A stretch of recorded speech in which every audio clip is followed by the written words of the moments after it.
Hello dear students, आज हम discuss करने जा रहे हैं HPLC। HPLC क्या है? ये हाई परफॉर्मेंस लिक्विड क्रोमेटोग्राफी, या हम इसको कह सकते हैं high pressure liquid chromatography.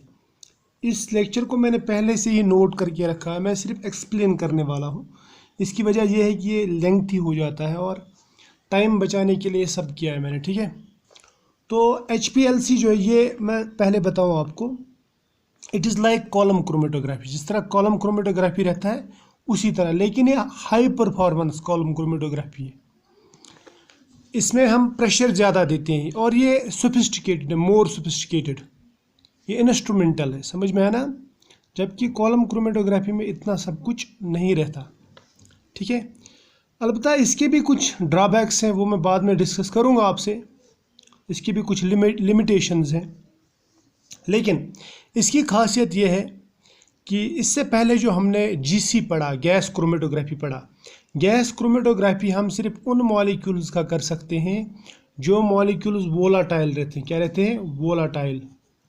Volatile, ठीक है। ये GC इसमें कर सकते हैं। लेकिन जो HPLC है, HPLC के लिए वोलाटाइल होना ज़रूरी नहीं है। आप बड़े बड़े मॉलिक्यूल्स दे सकते हैं, macro molecules, ionic species, labile natural products, यानी जो रिएक्टिव नेचुरल प्रोडक्ट्स रहते हैं ना, वो जो इनर्ट नहीं रहते, जो अनस्टेबल रहते हैं, उनका आप कर सकते हैं HPLC। क्योंकि आपको हाई टेम्परेचर यहाँ पे ज़्यादा देना नहीं है।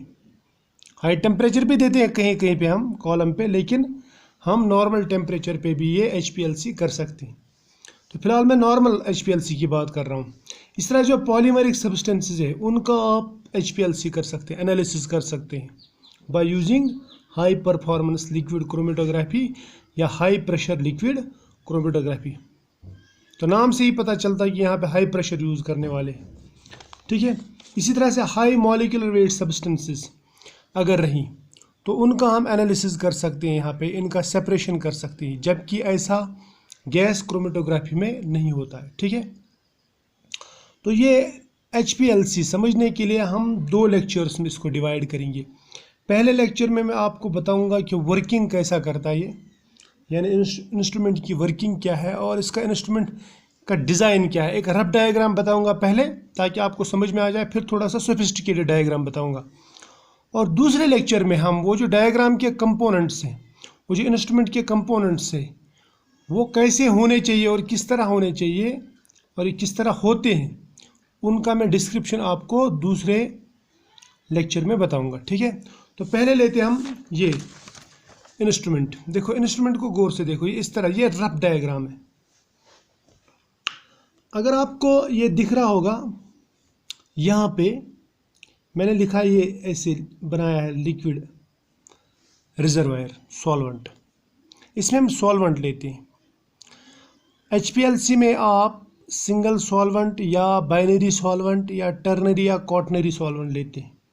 मतलब आप एक सॉल्वेंट 2 या 3 या 4 सॉल्वेंट ले सकते हैं और इनको डिफरेंट रेशोज़ में हम इस्तेमाल कर सकते हैं।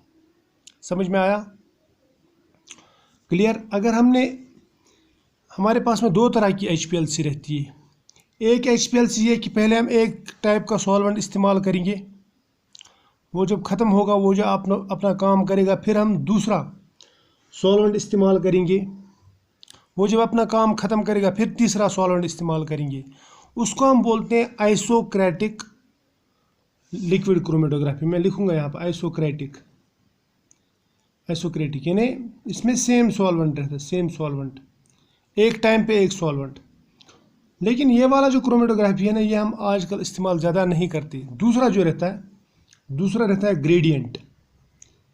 ग्रेडियंट का मतलब क्या रहता है? इसमें मिक्सचर ऑफ सॉल्वेंट्स यूज़ करते हैं और उनकी जो कंपोजिशन है वो टाइम टू टाइम वेरी होती रहती है, कॉन्स्टेंटली वो वेरी होती रहती है। यानी सपोज पहले वो 1:1 रेशो में चलेंगी, फिर 1:2, फिर 1:3 एंड सो ऑन। समझ में आया ना? ये सब चलते रहता है इसमें। यानी ग्रेडियंट में जो सॉल्वेंट्स है वो डिफरेंट रहते हैं और ये जो इनका जो रेशो है सॉल्वेंट्स का, वो कंटिन्यूसली चेंज होते रहता है, ये याद रखना। तो इस इंस्ट्रूमेंट का मैंने बताया आपको, ये रिजर्वायर है जिससे हम सॉल्वेंट लेते हैं। यहाँ पे मैंने एक ही बनाया है, एक ही रिजर्वायर लेकिन एक्चुअली ये 2 या 3 रिजर्वायर रहते हैं और जिनमें अलग अलग सॉल्वेंट रहते हैं। ठीक, यहाँ से सॉल्वेंट लिया और सॉल्वेंट कौन लेता है, यहाँ पे एक पंप रहता है, पंप, ये हाई प्रेशर पंप है। ठीक है, यहाँ से सॉल्वेंट सक करता है और उसको फिर अंडर हाई प्रेशर इसको यहाँ फ्लो करा देता है। समझ में आया ना, क्लियर। यहाँ लेकिन याद रखना, ये जो हाई प्रेशर है ना, ये आपको 300 to 3000 PSI तक देगा। ये जो जनरली जो पंप्स रहते हैं हाई प्रेशर पंप्स, वो कितना प्रेशर देती हैं, 300 से 3000 PSI। इसको आप पर स्क्वायर इंच भी बोलते हैं ना। चलो क्लियर, ये समझ में आया। अब ये जो रिजर्वायर मैंने आपको बताया, इसकी जो कैपेसिटी है, ये यहाँ पे लिखा है मैंने, 0.5 to 2 लीटर कैपेसिटी रहती है। यानी बोतल्स रहती हैं, बोतल्स जो है ना सॉल्वेंट के बोतल्स, वो भी ले सकते हैं हम। लेकिन याद रहे जो सॉल्वेंट है ये डी गैस्ड रहना चाहिए। डी गैस्ड का मतलब क्या रहता है, डी गैस का मतलब रहता है विदाउट गैस, यानी डी गैस लिखूंगा मैं यहाँ पे, डी गैस्ड। इनमें डिजोल्व्ड गैस नहीं होना चाहिए, वो आगे प्रॉब्लम कर सकता है। अगर इसमें बबल वगैरह रहा तो प्रॉब्लम कर सकता है। ठीक है, चलो इतना तो ठीक है। अब देखो दूसरा मैंने बताया पंप रहता है।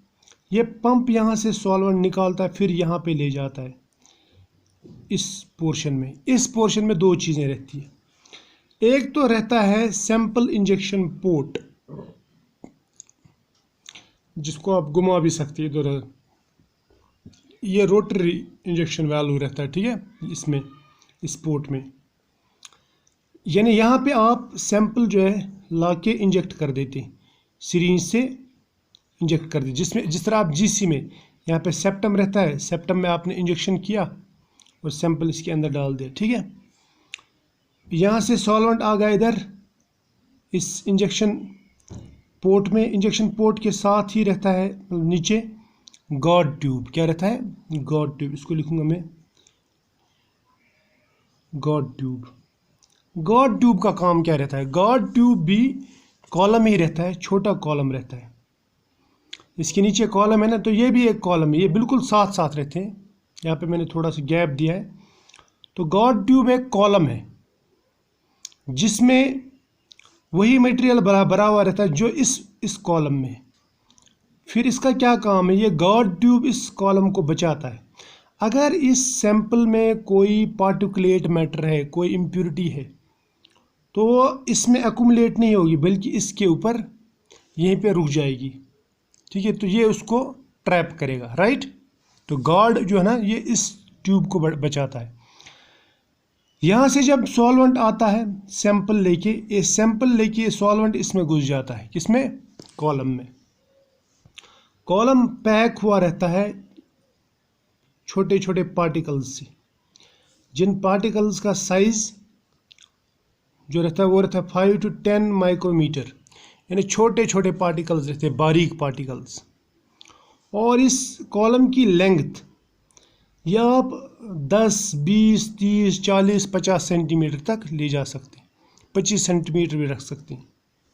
ठीक है, ये डिफरेंट लेंथ्स का कॉलम रहता है, ये HPLC कॉलम, और डिफरेंट वेराइटी के रहते हैं, ये भी बताऊंगा मैं आपको। और इसका जो इंटरनल डायमीटर रहता है, ये इंटरनल डायमीटर कॉलम का, यानी अंदर की जो चौड़ाई रहती है इसमें, वो रहती है 2 to 3 mm। समझ में है ना, क्लियर, ये हो गया।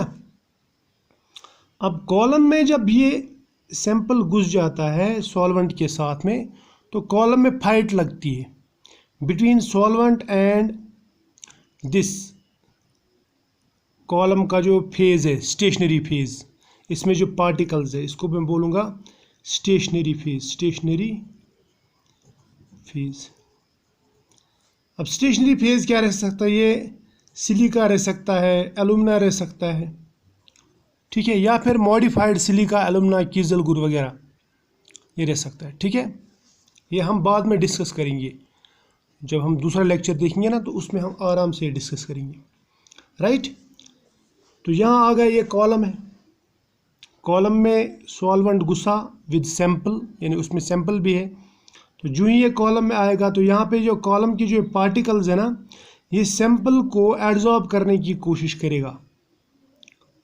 ये जो पार्टिकल्स है ना, ये सैंपल को एब्जॉर्ब करने की कोशिश करेंगे, जबकि जो सॉल्वेंट है वो इस सैंपल को अपने साथ बहा ले जाने की कोशिश करेगा। अब यहाँ पे सैंपल जिसको ज़्यादा पसंद करेगा उसी के साथ रहेगा। अगर उसको सॉल्वेंट में अच्छा लगता है, सॉल्वेंट के साथ जाना अच्छा लगता है, तो वो सॉल्वेंट के साथ ही जाएगा। अगर उसको ये पसंद है, कौन, स्टेशनरी फेज़ पसंद है, सॉल्वेंट यहाँ पे मोबाइल फेज़ है ना, तो यहाँ पे जो स्टेशनरी फेज़, अगर उसको स्टेशनरी फेज़ है फिर तो यहाँ पे रुकेगा, राइट। यहाँ पे फाइट होती है between solvent and this stationary phase, यानी कॉलम का जो मटेरियल है, पैकिंग मटेरियल, ये टाइटली पैक्ड रहता है, ठीक। अगर ये पोलर है, सपोज अगर ये पोलर है, सॉल्वेंट नॉन पोलर है, और जो सैंपल है अगर वो पोलर है, तो वो किसको पसंद करेगा, वो पसंद करेगा इस मटेरियल को, वो इसके ऊपर चिपक जाएगा, वो सॉल्वेंट के साथ में जल्दी नहीं जाएगा। अब जो कंपोनेंट, इस सैंपल का जो कंपोनेंट नॉन पोलर रहेगा वो सॉल्वेंट के साथ में बह जाएगा जल्दी, है ना, वो सॉल्वेंट के साथ में बह जाएगा, वो इसको पसंद नहीं करेगा, क्योंकि non polar likes non polar and polar likes polar. ये कहानी तो आपको मालूम है, ठीक है। उसके बाद में आते हैं डिटेक्टर। डिटेक्टर डिटेक्ट करता है कि क्या आ गया, कितना आ गया, ठीक है। उसके बाद में ये जो डिटेक्टर है ना, ये सिग्नल देता है रिकॉर्डर को, जो एक कंप्यूटर रहता है, और इस रिकॉर्डर पे हमको ऐसे पीक्स मिल जाती है। पोजीशन ऑफ पीक जो है वो हमें समझाता है कि सैंपल कौन सा है, यानी पोजीशन हमें क्वांटिटेटिव एनालिसिस देता है, लेकिन हाइट ऑफ पीक, सॉरी, ये क्वालिटेटिव एनालिसिस देता है। यानी ये पोजीशन, सपोज ये एक पोजीशन, ये बोलेगा कि कंपोनेंट ए आ गया, ये बी आ गया, ये सी आ गया, ये डी आ गया, यानी जितने पीक्स उतने ज़्यादा कंपोनेंट्स है उसमें, सैंपल में। समझ में आया ना, क्लियर। और जितनी ऊंची पीक आएगी उसका मतलब उतना ज़्यादा सैंपल प्रेजेंट है, यानी जितनी इसकी इंटेंसिटी ज़्यादा होगी ना पीक की, इसका मतलब है कि उस सैंपल की कंसंट्रेशन, उस कंपोनेंट की कंसंट्रेशन उतनी उसमें ज़्यादा है। समझ में आया ना, यानी इंटेंसिटी देता हमें क्वांटिटेटिव एनालिसिस, ये देता हमें क्वालिटेटिव एनालिसिस। और number of peaks mean number of components कितने। सपोज हमने सैंपल एक लिया, सैंपल जब एनालाइज किया तो उसने दिए 2 पीक्स, इसका मतलब इस सैंपल में 2 ही चीज़ें मिक्स थी। अगर उसने 4 पीक्स थी तो इसका मतलब उसमें 4 चीज़ें मिक्स थी। इतना तो समझ में आया। फिर से मैं दिखा रहा हूँ आपको, यहाँ से सॉल्वेंट आता है, यानी मोबाइल फेज़ आता है, उसको ये पंप यहाँ से ये करता है, सक करता है यहाँ से। उसके बाद में इसको ये पंप जो है अंडर हाई प्रेशर इसको फोर्स करता है सॉल्वेंट को थ्रू दिस गॉड ट्यूब और sample injection port. Sample injection port में हम सैंपल इंजेक्ट करते हैं, जिसको ये सॉल्वेंट अपने साथ ले जाता है, और सॉल्वेंट अपने साथ ले जाने के बाद में कॉलम में पहुंचता है, जो एक 20 to 50 सेंटीमीटर मैंने लिखा, हालांकि 10 से 50 कोई भी लेंथ का रह सकता है। इसके थ्रू जब पास कराता है तो यहाँ पे सॉल्वेंट और कॉलम का जो स्टेशनरी फेज़ है, मटेरियल यानी पैकिंग मटेरियल, उसके बीच में फाइट लगती है कि कंपोनेंट किसके साथ जाएगा, ठीक है, क्लियर। यानी कुछ कंपोनेंट, अब सपोज एक सैंपल है उसमें 3 कंपोनेंट्स है, कुछ कंपोनेंट आगे निकल जाता है, कुछ कंपोनेंट पीछे रह जाते हैं, कुछ बीच में रह जाते हैं। उस तरह से एक मिक्सचर के जो कंपोनेंट्स हैं वो सेपरेट हो जाते हैं, अलग अलग हो जाते हैं, क्लियर। लेकिन ये प्रेशर इसमें कांस्टेंट रहना चाहिए। उसके बाद में जो भी निकलता है यहाँ से कंपोनेंट, वो यहाँ पे डिटेक्ट होता है। डिटेक्ट के बाद में यहाँ पे ये एक रिकॉर्ड रहता है कंप्यूटर, जो हमें एक ग्राफ देता है, और ये जो ग्राफ है इसको हम बोलते हैं क्रोमेटोग्राम। क्या बोलते हैं इसको? क्रोमेटोग्राम। ये याद रखना, जिस तरह हमने जीसी में पढ़ा था क्रोमेटोग्राम। अब इसमें कुछ चीज़ें खास हैं। एक तो प्रेशर कांस्टेंट होना चाहिए, दूसरा जो फ्लो रेट है, फ्लो रेट भी कांस्टेंट रहती है और बहुत स्लो रहता है। ये 0.5 to 10 ml पर मिनट इसके थ्रू पास होता है। यानी जो इसमें कॉलम के थ्रू जो फ्लो होता है ना सॉल्वेंट, वो कितना होता है 0.5 to 10 ml पर मिनट। और सैंपल इज टू सॉल्वेंट जो रेशो रहता है वो रहता है 1:20, या मैं बोलूँगा 1:20 ml ऑफ सोल्यूशन। यानी अगर मैं 20 ml सोल्यूशन ले लूँ तो उसमें ज़्यादा से ज़्यादा बोल रहा हूँ मैं 1 ml सैंपल रह सकता है, ठीक है, उससे ज़्यादा नहीं। अगर उससे ज़्यादा आया तो ये प्रॉब्लम कर सकता है, ठीक है। तो 20 ml में ज़्यादा से ज़्यादा 1 ml सैंपल हम डाल सकते हैं, जबकि इतना नहीं डालते, हम माइक्रोलीटर्स में डालते हैं, बहुत ही कम सैंपल डालते हैं, ठीक है। अगर ज़्यादा सैंपल डालें तो एनालिसिस में प्रॉब्लम हो सकती है, ठीक है। ये हो गया सिंपल सा इंस्ट्रूमेंट। अब मैं आपको बताऊंगा थोड़ा सा इसको सोफिस्टिकेट करके, थोड़ा सा, ठीक है, ताकि आपको जल्दी समझ में आ जाए। ये बनाया मैंने थोड़ा सा सोफिस्टिकेटेड इंस्ट्रूमेंट। देखो इसको गौर से देखो, ये आपको दिखने में थोड़ा सा ऐसा डराना लगता है, लेकिन ऐसा डराना नहीं है, बिल्कुल आसान है। ये जो है ना, ये 2 बोतल्स जो बनाए मैंने यहाँ पे, ये सॉल्वेंट है। ये मान लो एक सॉल्वेंट ए है, यहाँ पे सॉल्वेंट है, यहाँ पे सॉल्वेंट बी है। ये सॉल्वेंट बोतल्स हैं। ये हम वही बोतल्स ले सकते हैं जिनमें हम सॉल्वेंट लाते हैं, और ये सॉल्वेंट हाईली प्योर होना चाहिए, हाईली प्योर सॉल्वेंट, जिसको आप बोलते हैं HPLC ग्रेड सॉल्वेंट, उसको बोलते हैं HPLC। और प्योर होने के बावजूद हम इसको फिल्टर के थ्रू पास करते हैं, पहले इसको प्यूरीफाई करते हैं, एक कार्ट्रिज रहता है हमारे पास, फिल्टर रहता है, ठीक है, उसके थ्रू इसको पास करते हैं, उसके बाद में हम यूज़ करते हैं, ताकि कोई इम्प्योरिटी कॉलम में ना जाए, कॉलम ख़राब ना हो, या फिर हमें जो रीडिंग है, जो डिटेक्शन है, वो गलत ना आ जाए। इसलिए ये हाईली प्योर होना चाहिए। HPLC ग्रेड जब बोलते हैं ना आप किसी को सॉल्वेंट, तो उसको समझ में आ जाता है कि ये बहुत ही ज़्यादा प्योर सॉल्वेंट की बात कर रहा है, ठीक है। इनको आप गौर से देखो। और यहाँ पे जो ना ये वैल्यू है, इसको मैं बोलूँगा ये है dual port value, dual port value. तो ये वैल्यू क्या करता है, वैल्यू जो है ना, इस वैल्यू के थ्रू ये, यानी यहाँ का सॉल्वेंट और यहाँ का सॉल्वेंट, 2 सॉल्वेंट या 3 सॉल्वेंट हम यहाँ तक ला सकते हैं, और इसके थ्रू ये इस ट्यूबिंग में मिक्स हो जाता है। और यहाँ पे जो है ना, यहाँ पे इस चेम्बर में, इसको बोलूँगा मिक्सिंग चेम्बर। ये मैं अलग कलर से दिखाता हूँ ताकि आप कंफ्यूज ना हो जाए। यहाँ पे मिक्सिंग होती है, यानी यहाँ से जो सॉल्वेंट निकला उसकी यहाँ पे मिक्सिंग होती है। मिक्सिंग के बाद में ये पंप में जाता है। जो पंप है वो प्रेशर क्रिएट करता है, यानी यहाँ का सक्शन और यहाँ पे हाई प्रेशर देता है वो, ठीक। उसके बाद में यहाँ पे एक और छोटा सा कॉलम रहता है, उसको बोलते हैं स्कैवेंजर कॉलम। ये मैं अलग इंक से दिखाऊंगा ताकि आपको ये नहीं लगे कि ये कोई दूसरी जगह जा रहा है, कोई दूसरा कनेक्शन। एक्चुअली मैं दिखा रहा हूँ कि ये क्या है। इसको मैं बोलूँगा स्कैवेंजर कॉलम।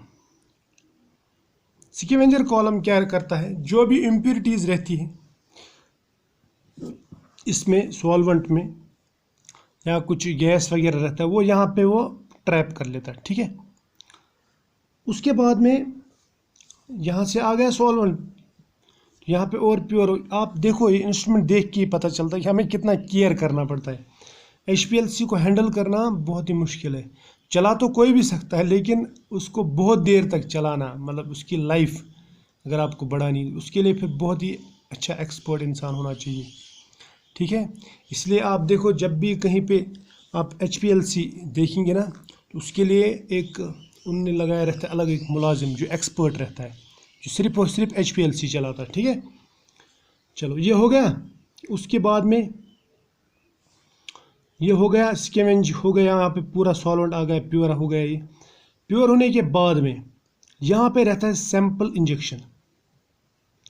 प्योर सॉल्वेंट आ रहा है, यहाँ पे कर रहे हैं सैंपल हम इंजेक्ट। क्या कर रहे हैं, इंजेक्ट सैंपल। तो ये सैंपल इंजेक्शन वैल्यू बोल सकता हूँ मैं इसको, ठीक है, क्लियर। अब सैंपल आ गया, अब इसमें सॉल्वेंट भी आ रहा है, सॉल्वेंट भी बह रहा है, इसमें सॉल्वेंट फ्लो हो रहा है इधर। इसने सॉल्वेंट पहले से फ्लो हो रहा था थोड़ा थोड़ा, है ना। अब इसमें हमने सैंपल डाला तो सैंपल भी सॉल्वेंट के साथ में जाएगा और यहाँ जाएगा। ये है गॉड ट्यूब। गॉड ट्यूब क्या करता है, शाबाश, जो सैंपल में इम्प्योरिटीज़ वगैरह होंगी या कुछ पार्टिकुलेट मैटर होगा जो कॉलम को नुकसान पहुंचा सकता है, वो गॉड ट्यूब यहीं पे ब्लॉक कर देता है, रोक देता है। गॉड ट्यूब का जो मटेरियल है वो मटेरियल और इस कॉलम का मटेरियल ये सेम रहता है। ये है कॉलम, इसको मैं बोलूँगा ये है एनालिटिकल कॉलम, यानी जिससे हमें असली काम लेना है, उस कॉलम की बात कर रहा हूँ मैं, उसको बोलेंगे हम एनालिटिकल कॉलम। एनालिटिकल कॉलम से पहले कौन सा कॉलम रहता है, गॉड ट्यूब, गॉड कॉलम, जो बहुत ही छोटा रहता है एज कंपेयर टू दिस। समझ में आया? दोनों का पैकिंग मटेरियल सेम है, इन स्टेशनरी फेज सेम है। अब सैंपल यहाँ पे पहुँच गया कॉलम के अंदर, तो कॉलम में फाइट लगेगी between solvent and stationary phase. किसके लिए? हाँ, सैंपल के लिए, सैंपल के जो कंपोनेंट्स हैं। समझ में आया?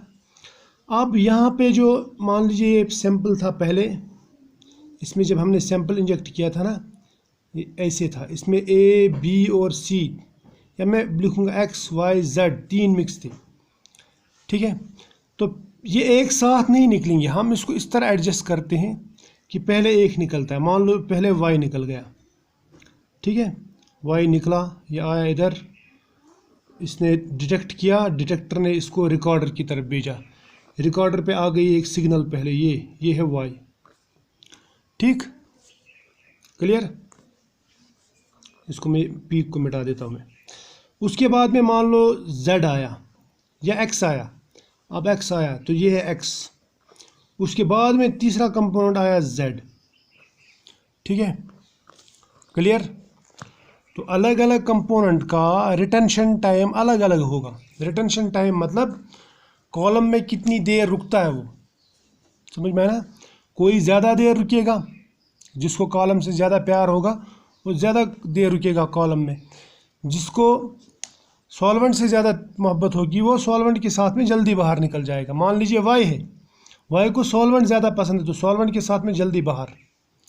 उसके बाद में एक्स दूसरे नंबर पे, उसके बाद में जेड तीसरे नंबर पे।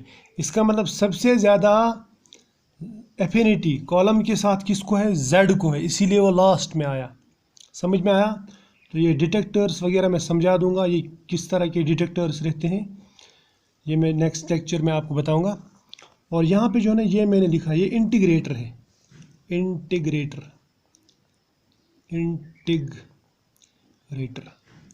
ये कंप्यूटर है एक्चुअली, जो कंप्यूटर इसको पूरा एनालाइज करता है और यहाँ पे ग्राफ बनाता है। ये जो ग्राफ है इसको क्या बोलते हैं हम, शाबाश, क्रोमेटोग्राम, या इसको आप बोल सकते क्रोमेटोग्राफ भी बोल सकते हैं, ठीक है, ग्राफ को। अब और एक चीज़ रह गई, वो है यहाँ पे ये मैं इसके बारे में मैंने आपको कुछ नहीं बताया। ये भी कंप्यूटर है, मैं मॉडर्न क्रोमेटोग्राफी की बात कर रहा हूँ।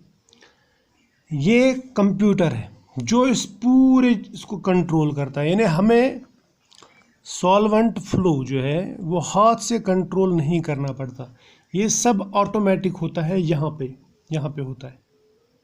तो मैं इसको बोलूँगा ये है क्रोमेटोग्राफी कंट्रोल स्टेशन। ये एक कंप्यूटर है जिसमें इस क्रोमेटोग्राफी का पूरा सॉफ्टवेयर इंस्टॉल रहता है, और ये सॉफ्टवेयर के ज़रिए आप सिलेक्ट करते हैं कि ए सॉल्वेंट कितना चाहिए, बी सॉल्वेंट कितना चाहिए। उसके बाद में पंप का जो प्रेशर है वो कितना चाहिए। समझ में आया?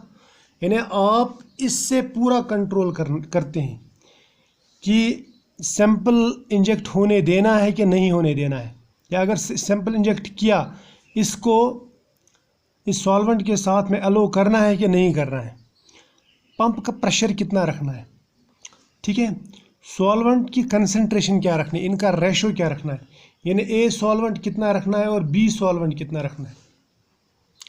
समझ में आया ना, ए ज़्यादा रखना है कि बी ज़्यादा रखना है, ये सब हम यहाँ से कंट्रोल करते हैं। जो ऑटोमेटिक कंट्रोल होता है किससे, इस कंप्यूटर से। क्लियर। तो आई होप आपको जो बेसिक कॉलम क्रोमेटोग्राफी है वो समझ में आया होगा कि ये काम कैसे करता है। क्लियर। आपको ये भी लगा होगा कि ये जो HPLC है, high performance chromatography, liquid chromatography, ये कॉलम क्रोमेटोग्राफी की तरह ही है, लेकिन इसमें और उसमें क्या फ़र्क है, ये थोड़ा सोफिस्टिकेट, थोड़ा क्या बहुत ज़्यादा सोफिस्टिकेटेड टेक्निक है, ज़्यादा इंस्ट्रूमेंटल है, और इसमें हम बहुत ज़्यादा केयर करते हैं, जबकि कॉलम क्रोमेटोग्राफी में इतना कुछ नहीं होता। इसमें छोटे कॉलम्स होते हैं, वहाँ पे बड़े बड़े कॉलम्स भी हम इस्तेमाल करते हैं। ठीक है। तो ये सब समझने के बाद में अगर आपको इतना कुछ समझ में आया, नेक्स्ट लेक्चर में मैं आपको समझा दूंगा, हम डिस्कस करेंगे, यानी खुद भी समझूंगा मैं और आपको भी समझा दूंगा कि इसके जो कंपोनेंट्स हैं, मान लीजिए सॉल्वेंट वगैरह, ये किस तरह होना चाहिए, इस तरह से इसका पंप क्या होना चाहिए, इसका सीक्वेंसर कॉलम क्या है, सैंपल वैल्यू या सैंपल किस तरह होना चाहिए, उसको हम कैसे बनाते हैं, फिर गॉड ट्यूब कैसे काम करता है, एनालिटिकल कॉलम क्या है, किस किस चीज़ का बना सकते हैं, उसके बाद में डिटेक्टर, इंटीग्रेटर और ये रिकॉर्डर, इन सब की जो डिटेल डिस्कशन है वो हम करेंगे नेक्स्ट लेक्चर में। तो तब तक के लिए बाय। ठीक है।